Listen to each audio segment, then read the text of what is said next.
Hey there, Cowboys fans. Thank you all so much for clicking on this video. We have some news for you guys. Some cuts have been made. DeMarcus Lawrence update for you. Antwaun Woods as well. Before we get to that, though, over half of you who watch the show aren't actually subscribed, and I just don't get it. You keep coming back. You watch our videos. You enjoy the content. I don't get it. So hit that big red button. Subscribe today. No one here on YouTube will keep you more updated on Cowboys training camp than we will. So do it right now. Go subscribe.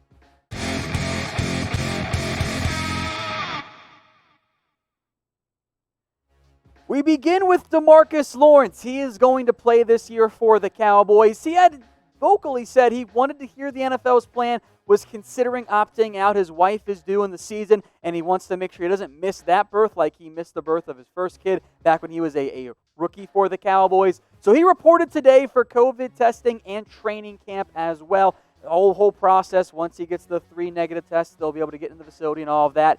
Now, some out there in Cowboys media kind of took it as, today it's official. Lawrence made it pretty darn clear on Twitter last night, when he tweeted out this photo and said, "Justice will be served," to all the haters and doubters. Well, it's all coming, and he also threw in his hashtag law and 90 order, which I kind of appreciate right there. He made it clear he was going to show up, and I think Lawrence, he just wanted to see what the NFL's plan was. He wanted to know what was going to happen. He's going to play this year. It's a very positive sign for the Dallas Cowboys because they need him out there. They need him playing football. Tyrone Crawford also going to be there. Those are probably your starters. The depth is Aldon Smith, Dorrance Armstrong. Who knows about Randy Gregory, Bradley and Joe Jackson, Jalen Jones. Those guys haven't proven anything in their NFL careers. So you need DeMarcus Lawrence out there on that field. You want DeMarcus Lawrence out there on that field. Yeah, only 5 sacks last year. I think he's going to have a significant bounce-back season. I feel very, very confident about that, especially because, there might be games against more backup tackles than you're used to seeing. So I'm going to make this question the pinned comment on today's video. So if you get the ad break here on YouTube, scroll down, cast your votes. How many sacks do you think DeMarcus Lawrence will have this season? I feel pretty confident. I'm going to put it at 10, but scroll on down there and cast your votes. Some more defensive line news for the Dallas Cowboys. Antwaun Woods, at long last, he has officially signed. He has signed his exclusive rights free agent tender, which is a very cheap contract. It's less than $1 million. That's it, $750K. Next year, he will be an RFA. Now, Woods was not happy about being tagged with the RFA tender, but he didn't have any options. His options were sign the tender, get paid and play football, or don't and not get to play football. That's the power of the exclusive rights. So Woods was kind of pretty clear on social media. He didn't like that, wasn't happy about it. But now he's locked and loaded, ready to go for training camp. He will fight for a role and or a roster spot on the defensive line for the Dallas Cowboys. Dontari Poe, he's the new one technique for Dallas, which I am pleased by that move. I think they're going to be better with him at that spot. But Woods as a backup, that's valuable. You guys know me. I want to be able to stop the run this year. I think Antwaun Woods, Dontari Poe are going to make a very nice 1-2 punch. Woods is never going to be an elite pass rusher. Frankly, he's probably never going to be an elite player. But for less than $1 million, that is an awesome, awesome depth piece too. If there's injuries, you feel great about him starting. So glad he is officially in the fold, and makes me feel more comfortable about that defensive line depth chart for the Dallas Cowboys. Now, players, of course, being tested right now for COVID to see if they're going to be allowed into the facility, and they're going to have a lot of responsibilities to make sure they're staying safe. And you should too. If we're allowed to go to games this year, which maybe we will be, maybe we won't, not quite sure yet, we're going to have to wear masks. The NFL already announced that. So get a Cowboys-themed one or Cowboys-themed ones at chatsports.com/Cowboys mask. Once again, that link will be in the comments and in the description. It's chatsports.com/Cowboys mask. They've got individual ones all the way to 4-packs. So go check out the complete assortment. That link's in the comments and in the description.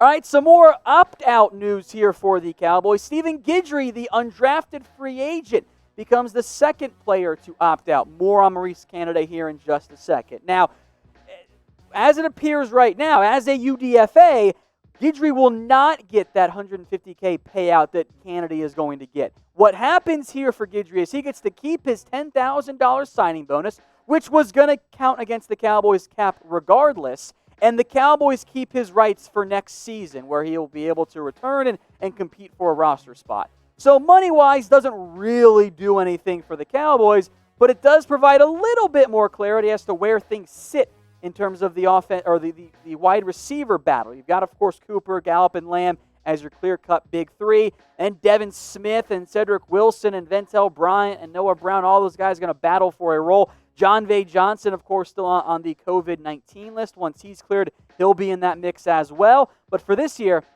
Guidry's not going to be a part of these two undrafted free agents for now, Kendrick Rogers out of A&M and Aaron Parker out of Rhode Island.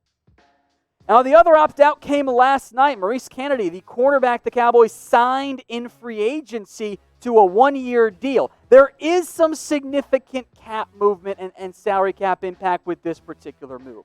What happens here is that signing bonus Canady got around, I think it was $200K or $250,000, somewhere in that range. That will count against the cap, but it was always going to count against the cap because he already got paid that. That was a bonus for him signing. The rest of his salary, everything else, that about $1 million, that gets shifted to next year. The contract it's what the NFL calls tolling, meaning it's just going to roll over to next year. And frankly, this actually might be the best thing for both parties involved in terms of making a roster. You can look at this team, Awuzie, Diggs, and Brown, and Lewis, and Worley, and Robinson, and Goodwin. That's 7. I think Canady was the 8th best corner on this Cowboys team. I don't think he was going to make the roster. I think he's maybe helped himself out next year, of course, assuming he stays in shape, which I have no reason to doubt. Might have a better chance of making the team next year, and if he does, it'll actually be cheaper for the Cowboys next season than what it would have costed this season.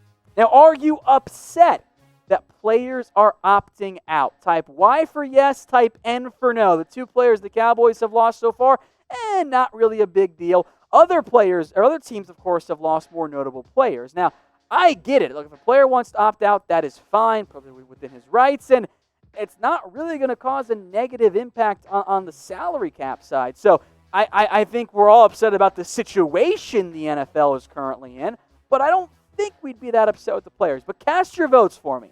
Y for yes or N for no.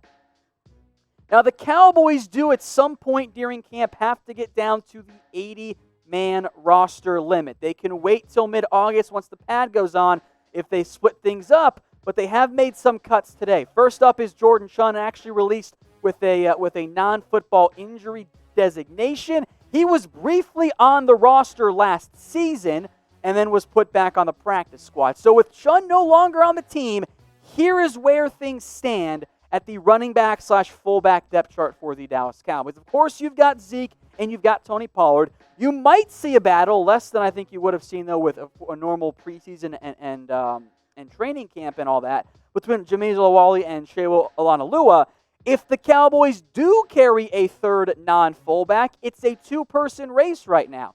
Darius Anderson and Rico Dowdle. So I'm curious to see how things fare there. As a reminder, practice squads have been expanded again this season, up to 16 right now.